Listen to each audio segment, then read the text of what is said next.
En la ciudad polaca de Łęczyca se alza un castillo que ha visto pasar guerras, reyes y conquistas, pero su mayor secreto no está en sus muros, sino en lo que yace bajo ellos. Se cuenta que en las profundidades de esas catacumbas habita Boruta, un demonio ligado eternamente al destino del lugar. Su nombre es susurrado con temor, pues se dice que aún vigila los tesoros escondidos que nadie ha podido reclamar sin pagar un precio terrible. Boruta no siempre fue un demonio. En tiempos antiguos se le conoció como un noble ambicioso, sediento de poder y riquezas. Gobernaba con crueldad y deseaba ser recordado más allá de la muerte. Para lograrlo, se dice que realizó un pacto prohibido. Entregó su alma al mismísimo diablo, asegurando poder y fortuna a cambio de su condena eterna. Con el tiempo, su figura humana desapareció. Los aldeanos comenzaron a relatar que lo veían vagar por los pasillos del castillo con una armadura negra que parecía absorber la luz de las antorchas. Su rostro, oculto bajo el yelmo, irradiaba un resplandor rojizo, como si en lugar de ojos llevara brasas ardiendo en la penumbra. Pero Boruta no solo adopta la forma de un caballero oscuro. Quienes lo han invocado o lo han visto aseguran que también puede transformarse en un cuervo de plumaje tan negro como la noche o en un lobo de fauces gigantes, siempre al acecho de quienes se atreven a desafiar su reino subterráneo. Los lugareños creen que bajo el castillo reposan cofres repletos de oro, joyas y reliquias malditas, protegidas por él. No son pocos los que, cegados por la codicia, han intentado entrar a las catacumbas en busca de esas riquezas. Sin embargo, todos los relatos coinciden en un mismo destino. Ninguno regresa. Quienes se aventuran en esos túneles aseguran escuchar voces susurrantes que parecen guiar su camino. Al principio dulces y tentadoras, como promesas de gloria, pero luego cada vez más inquietantes, hasta que los llevan a perderse en la oscuridad absoluta. Se cree que esos susurros no son otra cosa que la voz de Boruta, atrayendo a sus víctimas hacia su condena. Algunos relatos antiguos narran que los pocos que sobrevivieron regresaron sin cordura, murmurando incoherencias sobre pasillos que se movían, sombras que respiraban y un caballero que los observaba con una sonrisa invisible. Nunca volvieron a ser los mismos, como si una parte de ellos hubiera quedado atrapada en el subsuelo. La iglesia intentó, en más de una ocasión, expulsar al demonio con exorcismos y rituales, pero todos fracasaron. Se dice que Boruta no es un espíritu cualquiera, sino un guardián condenado por su propio pacto. Mientras el castillo exista, él permanecerá allí, custodiando lo que en vida más amó, la riqueza y el poder. En la cultura popular polaca, Boruta no solo es un demonio de terror, sino también un símbolo de advertencia contra la avaricia. Los padres suelen contar su historia a los niños, recordándoles que el oro fácil y la ambición desmedida llevan siempre a la perdición. Aún así, cada generación trae consigo aventureros y curiosos que se sienten atraídos por la promesa de tesoros ocultos.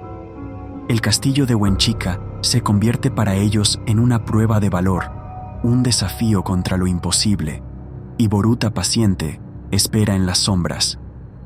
En noches de tormenta, algunos habitantes dicen escuchar el aleteo de un cuervo posado en las torres más altas del castillo, observando a quienes pasan por el lugar.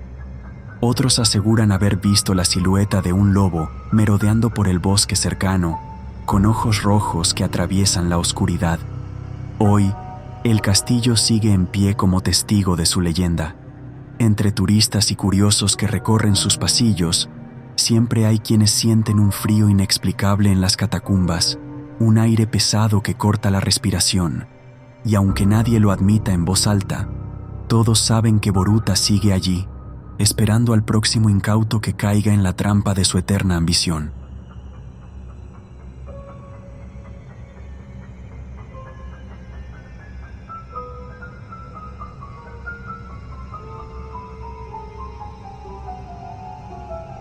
En la Baja Silesia, entre bosques espesos y colinas envueltas en neblina, se levanta el imponente castillo de Xiong. Sus muros han presenciado siglos de historia, desde banquetes de reyes hasta los horrores de la guerra. Pero lo que más atrae la atención de los visitantes no son sus salones ni sus torres, sino la presencia de una figura espectral, la llamada Dama Negra. Según los relatos, la Dama Negra es el espíritu de la princesa Daisy von Pless, una aristócrata famosa por su belleza y su influencia en la alta sociedad europea. Amada por unos y envidiada por otros, su vida terminó de manera trágica en 1943, en medio de la sombra de la Segunda Guerra Mundial. Nadie sabe con certeza cómo murió Daisy. Algunos aseguran que fue víctima de una enfermedad que la consumió lentamente. Otros sostienen que su final estuvo ligado a los secretos del régimen nazi que ocupaba el castillo en aquella época. Lo cierto es que su muerte estuvo rodeada de misterio, y pronto comenzaron a circular rumores de apariciones inquietantes. Se cuenta que durante las noches de tormenta, cuando el viento golpea contra los ventanales y el eco retumba en los pasillos, una silueta vestida de negro recorre lentamente las galerías del castillo. Su andar es silencioso, pero quienes la han visto afirman que deja tras de sí un frío inexplicable, como si el aire mismo se helara a su paso. Los jardines del castillo también son escenario de su lamento. Varios testigos aseguran haberla visto caminando entre las flores, llorando en silencio. Su rostro, dicen, aparece marcado por un dolor indescriptible, desfigurado por el sufrimiento, como si en su expresión quedara grabado el tormento que padeció en vida y después de la muerte. Los investigadores del misterio creen que la aparición de la Dama Negra no es casual. El castillo de Xiong fue utilizado por los nazis para proyectos secretos, excavaciones subterráneas y experimentos oscuros. Muchos sostienen que las atrocidades cometidas allí dejaron cicatrices espirituales imposibles de borrar, atrapando almas en pena, como la de Daisy. Algunos visitantes han relatado haber escuchado sollozos suaves en los corredores vacíos, sin encontrar a nadie más que el reflejo de una sombra femenina en los espejos antiguos. Otros han sentido una mano fría posarse sobre su hombro al explorar las catacumbas, solo para descubrir que estaban completamente solos. Con el paso de los años, la leyenda de la Dama Negra se ha convertido en parte inseparable del castillo. Los guías turísticos hablan de ella con respeto, advirtiendo que no todos los visitantes logran soportar la carga emocional de encontrarse con su espectro. Para algunos, Daisy von Pless sigue buscando justicia, atrapada en un lugar donde la belleza de los salones contrasta con la oscuridad de lo que allí ocurrió. Para otros, su espíritu se aferra al castillo porque en vida lo amó profundamente y no puede abandonarlo. Sea cual sea la verdad, lo cierto es que el castillo de Xiong guarda en sus entrañas algo más que historia. En cada esquina, entre cada sombra, parece escucharse un eco de dolor que recuerda que la guerra no solo destruye cuerpos, sino también almas. La Dama Negra continúa recorriendo sus pasillos, testigo silenciosa de un tiempo de sufrimiento. Y quienes la ven aseguran que jamás olvidan sus ojos, profundos y tristes, como dos abismos que reflejan el tormento eterno. Así, el castillo no solo es un monumento del pasado, sino también un recordatorio de que algunas heridas nunca sanan y de que ciertas almas, como la de Daisy, permanecen atrapadas entre la historia y la eternidad.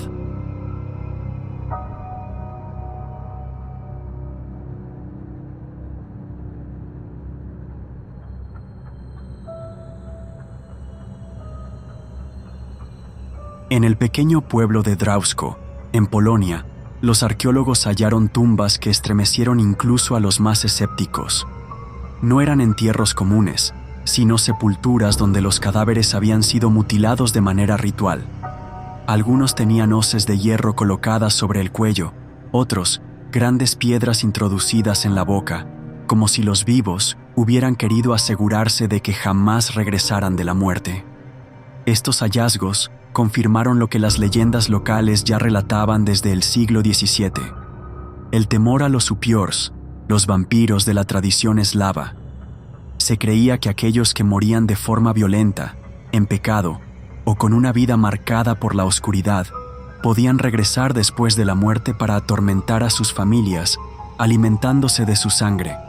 Los aldeanos vivían con el miedo de que los difuntos no descansaran en paz. Por eso, cuando alguien mostraba señales sospechosas en vida, al morir, era enterrado con precauciones macabras. La hoz sobre el cuello tenía un propósito claro. Si el cadáver intentaba levantarse, se decapitaría a sí mismo. Las piedras en la boca cumplían otra función: impedir que el muerto pudiera morder o pronunciar maldiciones al regresar.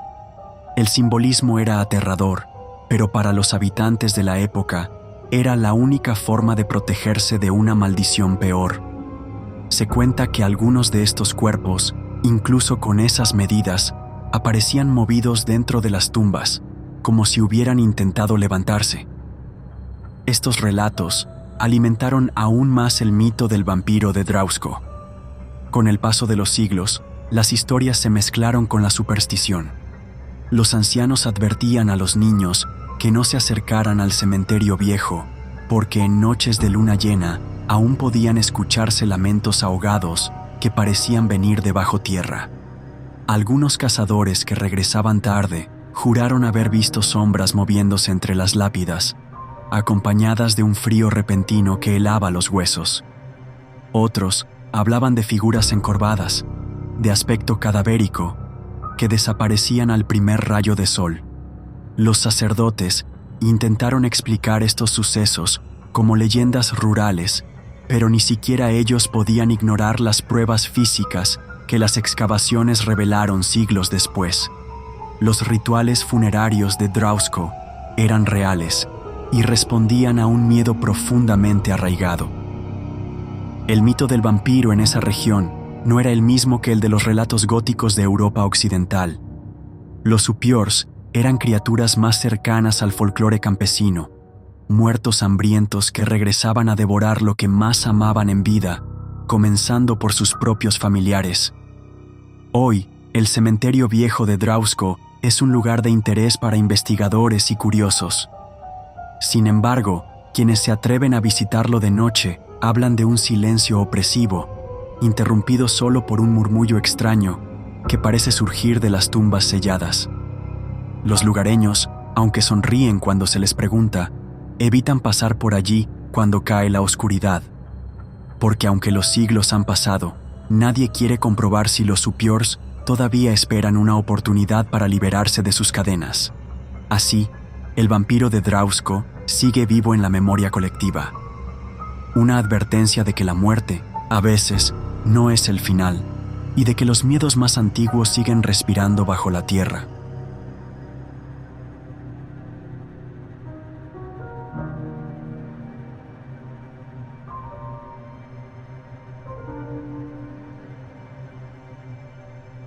En el frío y apartado pueblo de Wiejany, en el extremo noreste de Polonia, el bosque siempre ha sido un lugar de misterio y temor. Sus árboles altos y espesos esconden sombras que parecen tener vida propia, y desde hace siglos, los habitantes cuentan la historia del Wilkołak, el hombre lobo que marcó la memoria del pueblo.